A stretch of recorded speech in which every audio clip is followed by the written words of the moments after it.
Welcome to my name is Luke Payson. Welcome back to everyone who is already a subscriber to YouTube channel. If you're not already a subscriber, please subscribe so you can see more great interviews, including the one coming at you right now. He was on the show a year ago, April 20th of 2024, when he made his debut in MMA. He is the younger brother of a great MMA fighter in his own right, but this is Jack Lledo. Jack, welcome back to the show. Yeah, thank you for having me.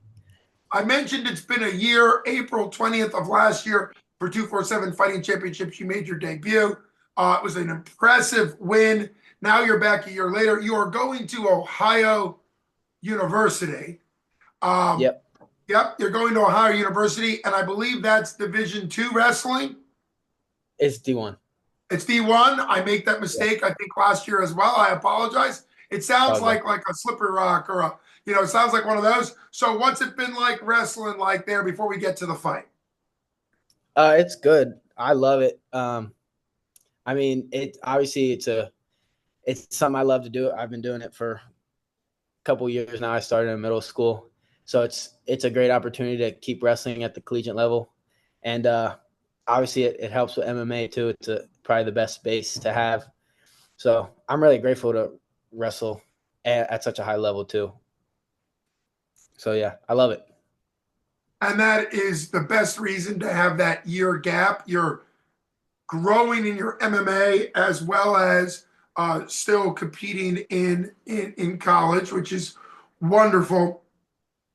For you, when did you start? I mean, I know the Division I national championships were just 2-3 weeks ago. So how quickly are you training back to MMA? The fight we're here to talk about is Brawl in the Burgh 28, April 26th. So 6 days from a year from your debut, because it's the same show a year later. So talk about that. What's it like transitioning from wrestling? When do you start training? Have you already started training MMA? And how do you do that while you're still at college before before you come back for the summer? Yeah. So my season ended the first week of March. We had our conference tournament. So that's when my season ended, and I was training the next Monday. So it's probably been close to a month now back to MMA training. I don't do it during the season. I try to stay focused on wrestling, but yeah, I'm back to it probably about a month now. And it's great. I actually just got back from jiu-jitsu like 20 minutes ago. So and what's the name of your gym out there? Because obviously you found what sounds like a good gym in your area. So talk about them, the name of it, and kind of what it's like training with them for the last month plus now. Yeah, here in Athens, I train at One Academy. It's like a jiu-jitsu Muay Thai gym. It's awesome. There's some tough guys, some other people who are fighting for other promotions. So there's tough, high-level guys there. A lot of good jiu-jitsu guys. So I'm really leveling up a lot there, and it's great.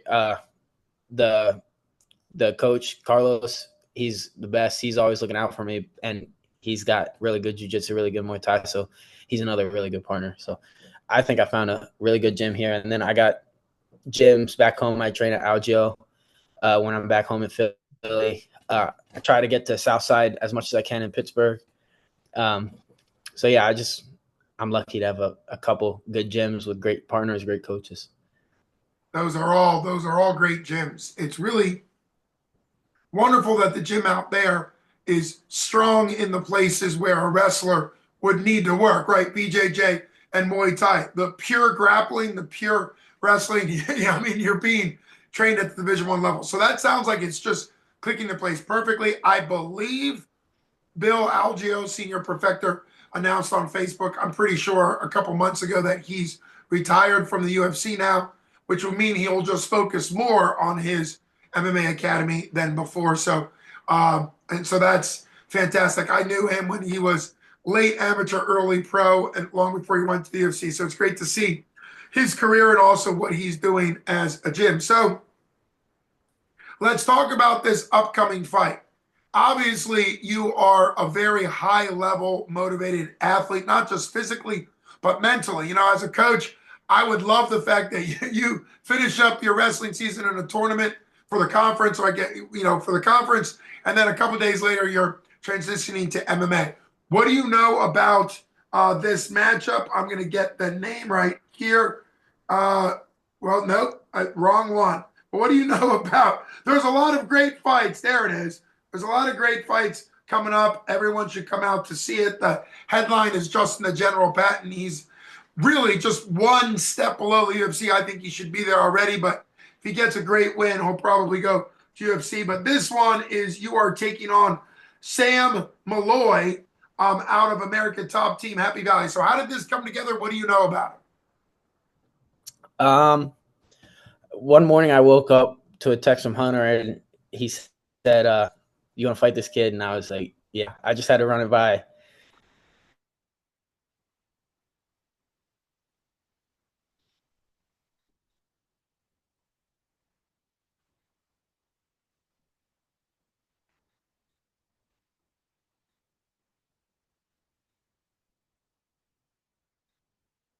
Let's see if we can get Jack back. There is a storm going on. My guess is that that's interfering with the connection, unfortunately. Jack was just starting to share. Go ahead, Jack. Try to draw. I think we're fighting the storm. There's a storm in our area. I think that's what's causing the problem. But you were saying you got the offer from Hunter, and then you checked with I think a coach. Take it from there. Yeah, so I ran it by them, accepted it. I know he's young. He's 19, which is I thought it was surprising. Like I kind of expected to be the younger fighter for like a lot of my fights early on. So I think that's cool. That's good for him that he's getting in so early. And I know he's a purple belt, that's cool. It's a good challenge. Last guy I fought, he was good at jiu-jitsu, so I guess this is a step up. But I'm excited to like see where I'm at with like these high-level grapplers because that's no secret. That's my game plan. So we'll see. Yeah, and you would imagine, I don't know his history much more than what you said about the purple belt, but ATT Happy Valley was built to be really reaping the benefits of Penn State wrestling.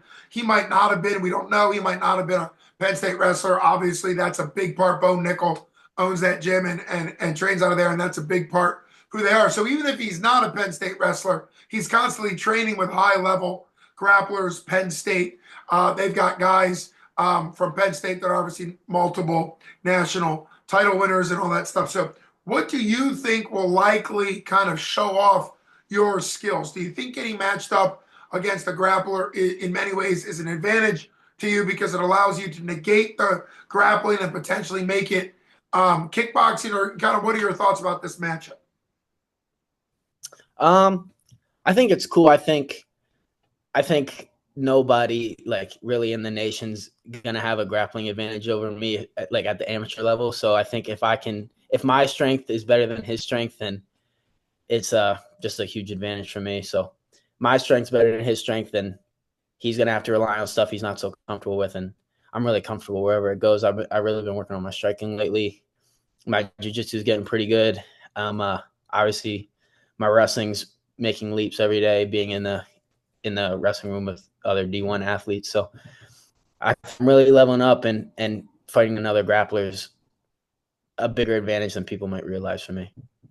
Makes perfect sense to me. I know this is going to be, in many ways, every fight on that card is a featured bout. I think Hunter and Ryan, and I know they've gotten some new matchmakers and things like that, but all the staff at 247 Fighting Championship really prides themselves in putting on high quality matchups. From 0-0, you were an 0-0 just last time out. You were obviously very high level fighter. They had Noah Himosilo, I'm butchering his last name, but that's close enough, who was a Division II national wrestling champ. He made the debut and he's a ATT Happy Valley guy, I believe, and he made his debut at 247. So 247 really should be the place for a lot of high-level amateur, and then obviously into the pro. We've seen what Steel City Lucas Siebert has done and all that, develop his whole course up. So what would you already said that you think it's a good matchup because wrestler versus wrestler, grappler from grappler, you think that is an advantage to you, which is just great mindset to have.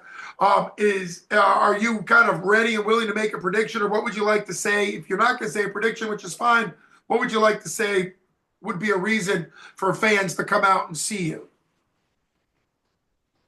Um, well, as far as predictions goes, I really wasn't happy with not getting a finish last time, so I'm really gonna chase that. I really want to get him out of there. Me and my brother have a little bet. Neither of us have a knockout yet, so I'm gonna be gunning for that if I can. So yeah, I really want to get a finish, and then another reason to come out to watch Brawl in the Burgh 28 is not only am I fighting one Lledo, but my older brother James, probably the most exciting amateur fighter in the state. He's fighting probably a couple fights after on the same night. So if one Lledo wasn't good enough reason to come out, two should be enough. Double Lido is fantastic. I don't know. Has your fight has been announced on Facebook some time ago? Has your brother's fight been announced on Facebook? Yeah, his was announced before me, and Before as yours. far as I Okay. know, it's still on. Well, I that's hope it's fine. still on. Yeah, well, hopefully. I was just looking at it today. I must not have gone back far enough. Well, we're posting this, so hopefully it's not. I never want to screw Ryan or Hunter or anybody at 247. I know we don't want to take their thunder, so I'm just going to check. Well, I'll check afterwards before I post it. So if there's a delay, that would be why. Gentlemen, I'll just, whoever's listening, I'll just make sure, because I'm looking back now, and we'll figure that out later. But I think that's spectacular. A little brother bet is always a good time. And I remember James has had some fights where he's landed some serious blows. I know he hasn't gotten a finish, but I know his hands, if I remember right, against a couple of his opponents, his hands really showed up. In fact, in one of them, it was sort of a back and forth, kind of wobble, bang, wobble, it's sort of a back and forth one. So can't wait to kind of see both of you on the same card. Obviously, that is a huge reason for people to come out to see the Lledo brothers. And since we're on that topic, and this is probably a great way to wrap up as well, because it's always great to have you on. How do you manage that? Were you on together last time? What's it like wrestling or competing or fighting on the same event? How do you kind of encourage him, but also focus on your own fight? Talk about that. Yeah, my first fight, he was originally on the card, and his fight fell through, so it was just me. But I mean, we've been the same team growing up, and having your brother competing with you is like a whole different thing. Like, it's just not that I need any extra motivation, but having James on the same card as me is like there's no way somebody's gonna touch me. Like, we got our whole family here, like the Lidos travel, they'll all be there, my teammates will be there. So having everybody there and James fighting on the same card as me, there's no way I'm gonna be denied. So it's awesome having James not only as a friend, brother, training partner, but as like a motivator, and just him being there. Last time he was in my corner. This time he'll fight a couple fights after me. So it's gonna be awesome. That is going to be fantastic. So we could really, in many ways, call Brawl in the Burgh 28 the Lledo Brothers Show. Both of you guys fighting in MMA for the first time on the same card. I'm sure 247 super excited to host that extravaganza. Both of you guys, you mentioned the crowd. That's always a big part. I think people know, your fans and your wrestling buddies know, because you're a wrestler, so you compete. That does make a big difference. I know that it's going to get really loud when you walk out and really loud when your brother walks out. That's what makes 247 in many ways very exciting. There's a lot of Pittsburgh gyms. There's a lot of local fighters. There's a lot of talent in the area. And that's kind of what you want from a promotion, it to really feel like people care about the fighters inside the cage. So I can't wait for it. It's April 28th. Now is the time. I can say, even though I wasn't sure if your brother's fight was announced on Facebook, I do know that the 247 Fighting Championships official Facebook page has been posting the seating chart showing rapidly dwindling ticket seats. That has been for days now. So they're very upfront with it. That's not just them hyping it. It's a legit seating chart. So people need to be getting tickets now. Get your tickets from either of the Lledo brothers. Or you can also buy them on 247fighting.com, and you can give the Lledo brothers whichever one you want credit for that. If you're not going to be able to make the trip in, you can download the 247 Live app and use that on your smart device, or you can get the pay-per-view from 247fighting.com. But that also allows you to give credit to either of the Lledo brothers. So I can't wait to see it. That's April 26th, which is Brawl in the Burgh 28 for 247 Fighting Championships. Jack, it's always great. Congrats on the season of wrestling. I'm glad that you're coming right back to MMA. You mentioned that your brother is one of the most exciting amateur fighters around. I agree, but I think the Lledo brothers, Lledo Squared, is one of the best fights to catch, and I can't wait to see it. This is Luke Basin with the one, the only, Jack Lledo! Thanks so much for coming on. Yep. Thanks for having me. You got it, brother.